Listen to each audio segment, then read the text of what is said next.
Hello बच्चों, कैसे हो? सब तंदुरुस्त? होप सो कि सब अच्छे हों। Be safe. ओके, तो आज बेटा हमारा जो टॉपिक है वो है मास। मास हमें पता है कि क्या होता है, the quantity of matter contained in a body. किसी भी बॉडी में, किसी भी ऑब्जेक्ट में बेटा मटेरियल की जितनी क्वांटिटी होती है उसको क्या बोलते हैं? मास। और इसके एसआई यूनिट हमें पता है मास के क्या होते हैं? केजी। क्या होते हैं मास के एसआई यूनिट्स? केजी। और सीजीएस यूनिट्स क्या होते हैं इसके? ये पता है आपको? सीजीएस यूनिट ऑफ मास ग्राम।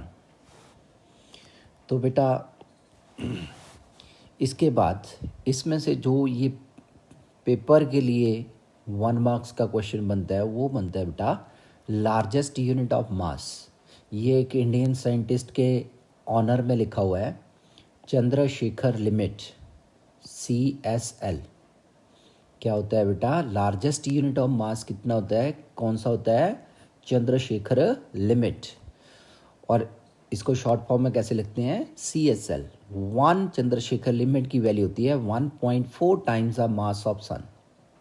तो इससे तो हमें ये पता चल ही गया बेटा कि हम लोग ये वाला यूनिट कहाँ यूज़ करेंगे। वो वाले स्टार्स जो नंबर ऑफ टाइम्स लार्जर होते हैं एज कंपेयर टू सन। आपने सुना होगा कि बहुत सारे स्टार्स हैं जो सन से बहुत ज़्यादा बड़े हैं, तो उनके मासेस को किस चीज़ में लिख लेते हैं हम लोग? चंद्रशेखर लिमिट में। तो इसके बाद है बेटा another practical units of mass. ये आप लोग केमिस्ट्री में बार बार यूज़ करोगे स्मॉल मासेस मेजर करने के लिए। AMU, atomic mass unit. 1 AMU होता है 1/12 times the mass of atom of carbon 12। Carbon atom के, एक कार्बन एटम के मास का 1/12 टाइम जो होगा उसको हम लोग क्या बोलते हैं? 1 AMU। और जब इसको हम लोग कैलकुलेट करते हैं तो इसकी वैल्यू 1 AMU की आती है 1.67 इंटू 10⁻⁻27 kg। कितनी आती है? 10⁻⁻27 kg। तो ये मास ऑफ प्रोटॉन के बराबर होती है लगभग। इसके बाद अनदर यूनिट्स आपने सुने होंगे, टन। मास को टन में भी मेजर करते हैं। 1 टन किसके बराबर होता है? 1000 kg। और 1 क्विंटल किसके बराबर होता है? 100 kg। अब ये तो चलो नॉर्मल ही आप लोगों ने पढ़े हुए हैं पहले। एक इसमें से AMU इम्पॉर्टेंट है, एक चंद्रशेखर लिमिट इम्पॉर्टेंट है, और ये एक इम्पॉर्टेंट है बेटा slug. Slug is also the unit of mass. और 1 स्लग की वैल्यू कितनी होती है? 14.57 kg। This is also important. ये आपको आना चाहिए बेटे, याद होना चाहिए। स्लग किस चीज़ के यूनिट्स होते हैं? मास के। इसके बाद बेटा इसमें यूनिट दे रखे हैं पाउंड। पाउंड भी मास के यूनिट होते हैं। और 1 पाउंड मैंने पहले भी बताया था आपको कितना होता है? 0.4536 kg। Means approximately half kg, half kg से थोड़ा सा कम। तो इसके बाद बेटे इसमें लिखा हुआ वेट। देखो कई बार बच्चे हम लोग मास और वेट में डिफ्रेंशिएट ही नहीं कर पाते हैं, तो हमें पता होना चाहिए मास और वेट दोनों डिफरेंट थिंग्स हैं। मास है quantity of matter contained in a body, लेकिन weight is a kind of force. कौन सी force?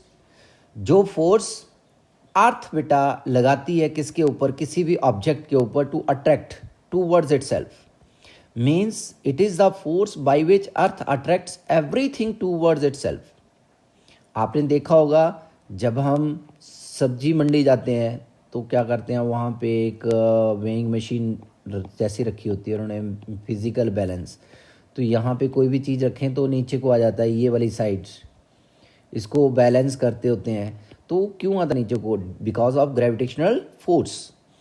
So it is the force by which earth attract everything towards itself. Means this is the weight. और weight को कैसे लिखते हैं? Mass into acceleration due to gravity. ये m mass है, g acceleration due to gravity, और इसकी value कितनी लिखते हैं हम, कितनी होती है बेटा, 9.8 इंटू 10 पावर, सॉरी 10 पावर नहीं, 9.8 मीटर पर सेकेंड स्क्वायर, कितनी होती है इसकी वैल्यू। और इसको अप्रॉक्सीमेटली 10 मीटर पर सेकेंड स्क्वायर भी हम लोग यूज़ करते हैं शॉर्ट करने के लिए, अगर किसी न्यूमेरिकल को सॉल्व करना हो तो कितनी वैल्यू होती है इसकी एक्चुअली, 9.8 मीटर पर सेकेंड स्क्वायर। अब बेटा जो वेट के यूनिट्स होते हैं वो दो कैटेगरीज में होते हैं, एक होते हैं in SI system absolute units. अब एब्सोल्यूट यूनिट्स ऑफ वेट क्या होंगे, newton, weight is a kind of force, तो फोर्स के क्या यूनिट्स होते हैं, न्यूटन। तो एसआई यूनिट ऑफ वेट क्या हो गए इन एब्सोल्यूट सिस्टम, ये हम लोग ना थर्ड यूनिट में जाके पढ़ेंगे, न्यूटन फोर्सेस वगैरह में, लॉज ऑफ मोशन में जाके क्या होते हैं बेटा, न्यूटन।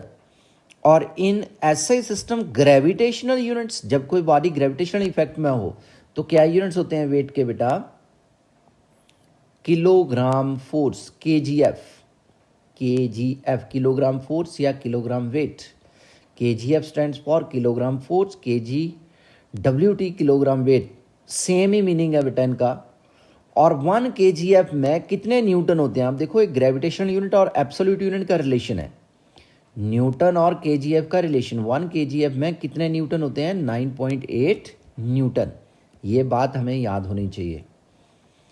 इसके बाद बेटा मास को दो पार्ट्स में हम लोगों ने डिस्कस करा है, मास को दो टाइप्स में, इनर्शियल मास, इनर्शियल मास, देखो कोई भी बॉडी जब कौन से मोशन में होगी, translatory motion, translatory motion means linear motion बोल लो या स्ट्रेट लाइन मोशन, तब उस बॉडी का जितना मास होगा दैट इज कॉल्ड इनर्शियल मास।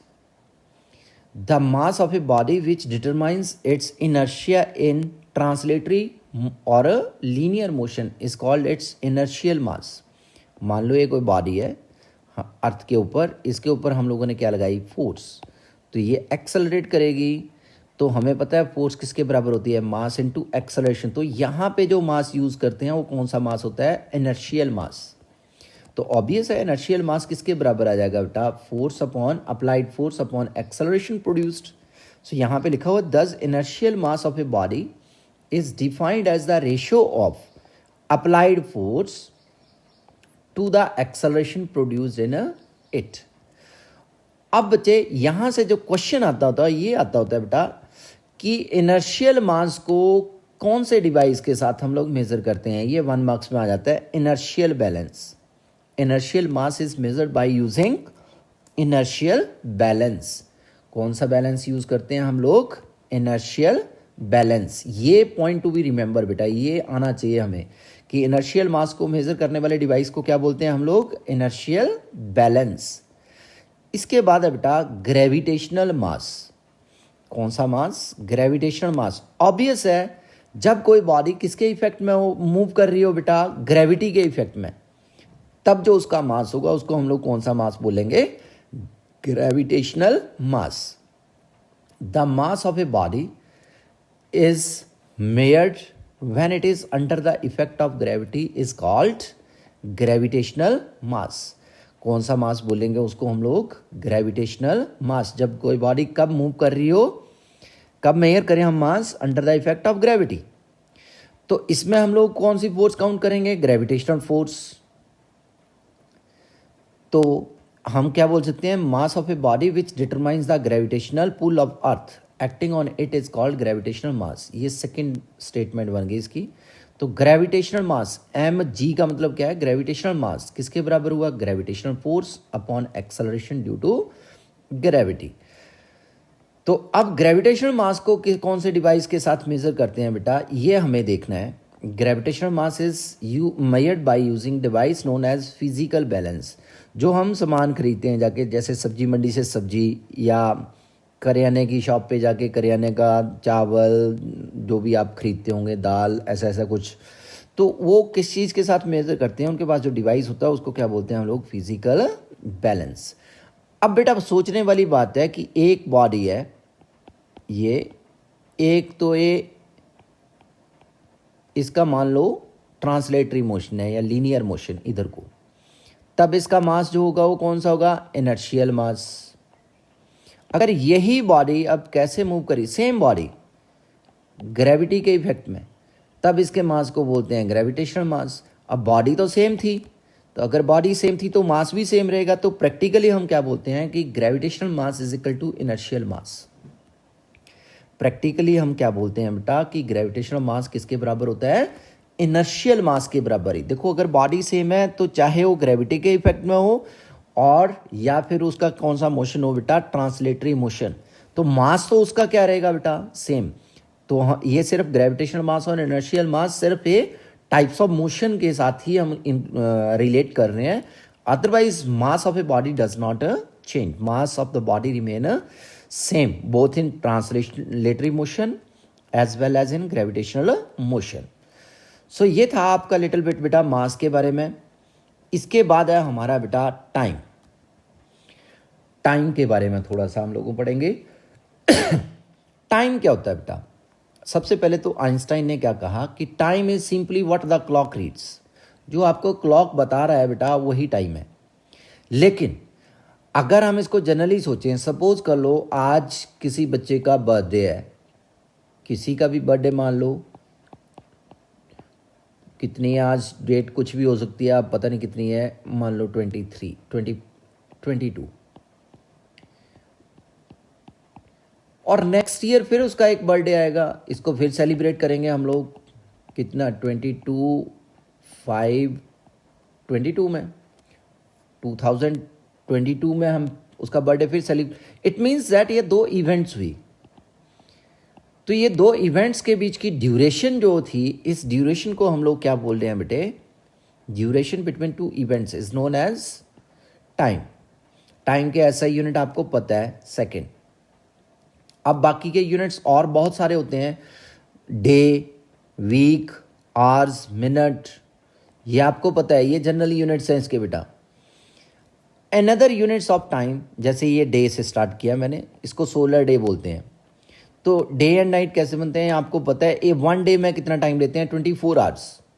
तो 24 आवर्स कैसे काउंट करते हैं हम लोग, जितने टाइम में अर्थ सन का एक चक्कर कंप्लीट करती है, चक्कर मीन्स एक रोटेशन कंप्लीट करती है, उस टाइम को हम लोग क्या बोलते हैं बेटा, नहीं ये मैं गलत बोल गया बच्चे, यहाँ पे थोड़ी सी मिस्टेक कर गया मैं। देखो हमने सुना हुआ है कि अर्थ है जो वो अपने ही एक्सिस के अराउंड रोटेट करती होती है, अपने एक्सिस के अराउंड भी। अपना एक्सिस इसका क्या है, नॉर्थ साउथ पोल्स, ये घूम रही है बेटा। तो अर्थ अपने एक्सिस के अराउंड ही एक रोटेशन कंप्लीट करती है जितने टाइम में, उसको हम लोग क्या बोलते हैं बेटा, solar day. Means it is the time taken by earth to complete one rotation about its own axis, अपना एक्सिस बेटा, ठीक है, विद रिस्पेक्ट टू सन। ये वाले वर्ड आपको लिखना जरूरी नहीं है, बेशक इसको छोड़ देना आप।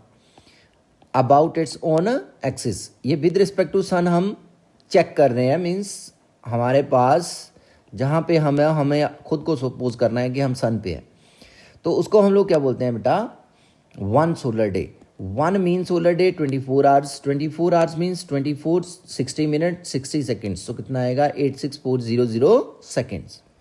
अब आ गया सेड्रियल days.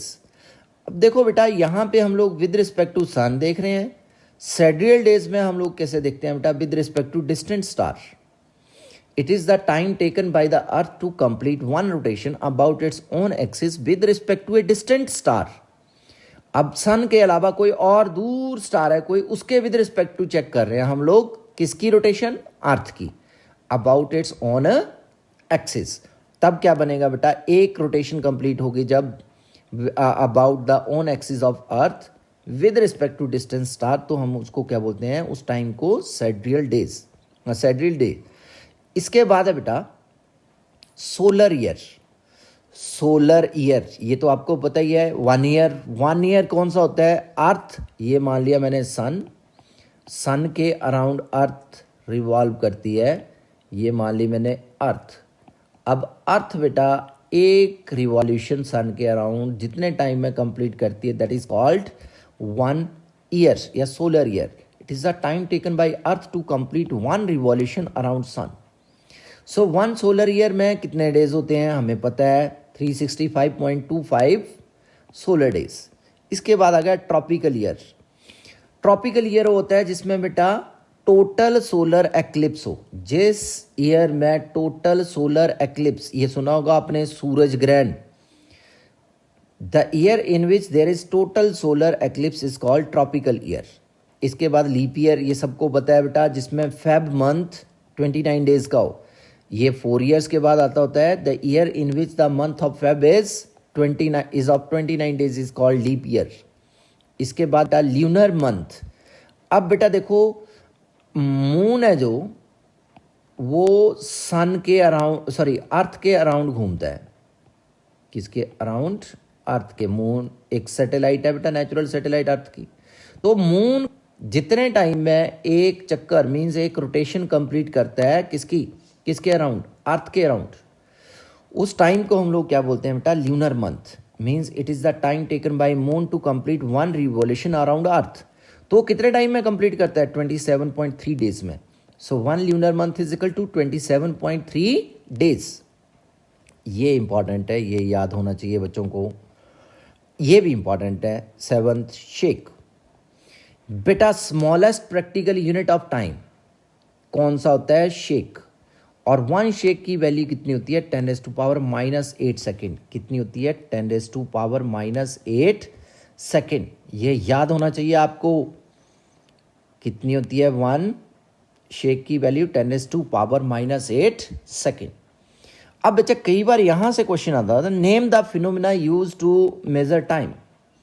Name the phenomena use to measure time. अब देखो, आप पुराने ज़माने में हम शेडो को देख के करते थे बेटा टाइम चेक। शेडो कहाँ पे पहुँच गई? अगर यहाँ पे पहुँच गई, 4 बज गए, 1 बज गया, 2 बज गए, 3 बज गए, 6 बज गए, ਆਪਾਂ शेडो देखते होंगे सीगे। तो होता क्या था बेटा कि और भी बड़े सारे मेथड थे, अब उनको तो बाद में डिस्कस करेंगे ऑफलाइन। तो क्वेश्चन आता होता है, name the phenomena use to measure time. तो हम क्या बोलेंगे? The phenomena that repeat itself after the regular interval of time can be use to measure time. जो प्रोसेस अपने आप को बराबर टाइम के बाद रिपीट करे, जैसे rotation of earth about its own axis, एक बार रोटेट कर गई दोबारा रोटेट करनी शुरू कर जाती है। जैसे revolution of earth around sun, ये रुकती थोड़ा नहीं है, तो चलती रहती है, रिपीट करती है अपने मोशन, अपने इस प्रोसेस को। सो हम क्या बोल सकते हैं? Any phenomena that repeat itself after the regular interval of time can be use to measure time. For example, rotation of earth about its own axis, revolution of earth around sun. Sun के around 1 year के बाद ये दोबारा start हो जाती है rotate करने इसकी प्रोसेस। ये 24 आवर्स के बाद अपने आप को रिपीट करती है process. Revolution of moon around the sun means 1 lunar month 27.3 days के बाद ये अपने आप को रिपीट करता है। ऑसिलेशन ऑफ पेंडुलम, ये आपने देखा होगा, पेंडुलम सुना होगा, ये ऐसे ऐसे करता रहता है। तो इसके बाद हार्ट बीट भी अपने आप को रिपीट करती है बेटा। Period of vibration of caesium atom clock. अब ये सीजियम एटम क्लॉक है जो वो सबसे ज़्यादा एक्यूरेट क्लॉक होता है। कौन सा क्लॉक सबसे ज़्यादा एक्यूरेट है बेटा? Caesium atom clock, atomic clock. तो जो सबसे ज़्यादा एक्यूरेट टाइम बताता होता है वो कौन सा है? Caesium atom clock. Most accurate clock is caesium atom clock. तो ये था हमारा टाइम। तो बेटा इसमें जो डाउट्स हैं वो आपने अब ऑनलाइन क्लास जब आपकी लगेगी बेटा जूम ऐप पे, आज ही क्लास होगी आपकी। कितने बेटा? 3:30 पे। तो उस टाइम हम लोग ऑनलाइन क्लास में इसको दोबारा समझेंगे, अपने डाउट्स क्लियर करेंगे। तो तब तक के लिए इसको बेटा 1 और 2 टाइम्स इसको वॉच करो, अच्छे से देखो, कोई डाउट हो तो ज़रूर पूछना। ओके बेटा, thank you, tata, bye bye.